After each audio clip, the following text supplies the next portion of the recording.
Bonjour à tous, Monsieur Couture pour un cours sur l'État monarchique et l'État républicain. Donc c'est la conclusion de notre leçon. Donc ça va être très court, enfin ça va être très court, ça va être moins long que le cours précédent. Vous allez avoir un schéma et un cours à recopier. Par ailleurs, vous avez le schéma que je vais vous présenter dans le manuel à la page 117, si je dis pas de bêtises, non, c'est pas la page 117, c'est la page 119. J'en profite pour dire que beaucoup d'élèves, enfin quelques élèves à qui j'ai donné les manuels ont oublié de le rapporter chez eux. J'ai trouvé vendredi des manuels qui étaient posés sur la table, alors que si je vous les avais distribués, c'était pas pour faire joli, c'était pour que vous puissiez le rapporter chez vous. Donc certains n'ont pas écouté, certains n'ont pas compris. Donc si vous n'avez pas votre manuel, tant pis pour vous, hein. En tout cas, les autres, vous avez à la page 119 ce schéma.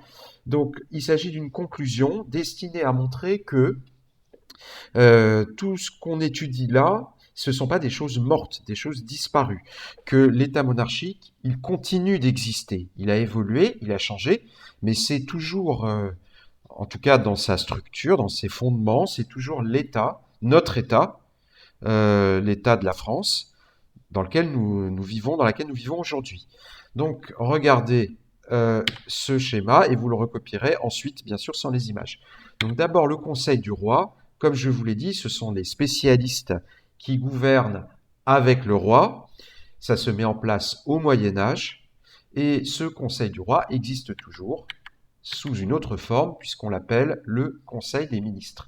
Qu'est-ce que c'est que le Conseil des ministres? Regardez à droite ici le président Emmanuel Macron, en face de lui le Premier ministre Édouard Philippe, autour de lui les ministres, c'est ce qui compose ce qu'on appelle le gouvernement, et ce Conseil des ministres se réunit chaque mercredi pour faire le point sur la situation, prendre des grandes décisions.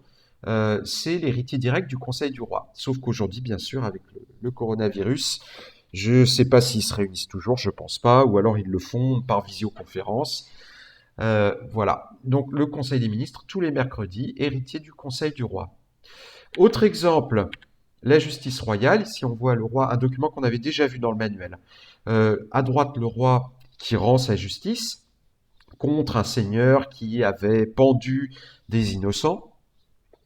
Donc, on va chercher le roi directement. Le roi rend justice, fait rendre sa justice, qui est supérieure à la justice des comtes et des nobles. Et cette justice existe toujours, et elle est toujours la justice de l'État, hein. La justice, c'est ce qu'on appelle le monopole de l'État. Ça veut dire que l'État, par l'intermédiaire des juges, des procureurs, rend la justice, et c'est pas vous, c'est pas moi, c'est pas des entreprises qui rendent la justice. La justice, c'est on appelle ça une prérogative, c'est la prérogative de l'État.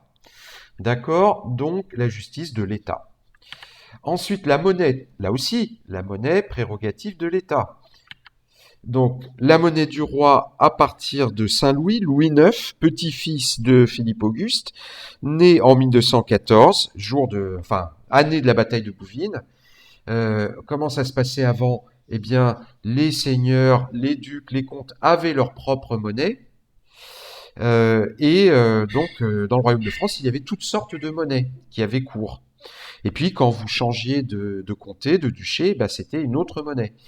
Avec Louis IX, donc, Louis IX impose la monnaie du roi comme valable partout dans le royaume. Donc, les autres monnaies continuent d'exister, mais la monnaie du roi, elle, est valable partout, à partir donc du XIIIe siècle. Pareil, aujourd'hui, nous avons une monnaie commune qui est valable partout, non seulement en France, mais dans un grand nombre de pays d'Europe. C'est donc une monnaie commune, puisqu'elle est commune à plusieurs pays, on l'appelle l'euro. L'euro, bah, vous n'avez connu que ça. Avant, il n'existait pas. Avant l'an 2000, il n'existait pas. C'est la monnaie prérogative, là aussi, de l'État. Autre exemple, l'armée royale. L'armée qui est donc une création de Charles VII, qui avait tellement souffert pendant la guerre de Cent Ans d'être en difficulté, rappelez-vous, au début de son règne, d'être pas reconnu, de n'être à la tête d'une moitié de territoire, et d'avoir une armée qui était faible, qu'il a créé lui-même une armée royale, une armée d'État disponible tout le temps au service du roi, payée par les impôts qu'on va prélever dans tout le royaume. Cette armée royale, elle existe toujours, sauf que c'est pas une armée royale, mais l'armée française, une armée professionnelle qu'on va utiliser à la fois à l'extérieur du pays pour certaines opérations et à l'intérieur du pays pour certaines opérations aussi. Quand il y a par exemple le plan Vigipirate, on fait appel à l'armée. On fait appel aussi à l'armée en ce moment, hein, avec le coronavirus, pour construire ce qu'on appelle des hôpitaux de campagne, pour soulager un peu les hôpitaux traditionnels, les hôpitaux normaux, en particulier dans l'est de la France, des gens atteints du virus. Donc je reprends l'armée, la monnaie, la justice, le conseil, tout ça qui existe aujourd'hui nous vient directement du Moyen Âge et des créations des Capétiens et des Valois. Alors, le cours que vous allez recopier, je crois, si je ne me trompe pas, que c'est le petit 5, c'est la conclusion de l'État monarchique à l'État républicain. Les Capétiens et leurs successeurs, Valois, Bourbons, sont à l'origine de notre État. C'est l'existence d'un État qui garantit l'ordre, la sécurité, mais aussi la justice, la liberté et l'égalité. La différence avec le Moyen Âge, c'est que notre État à nous est démocratique. Définition de démocratie, régime politique dans lequel ce sont les citoyens, et non pas un roi, les citoyens qui possèdent le pouvoir souverain. Donc, différence avec le Moyen Âge, notre État est démocratique alors qu'il n'était pas démocratique au Moyen Âge.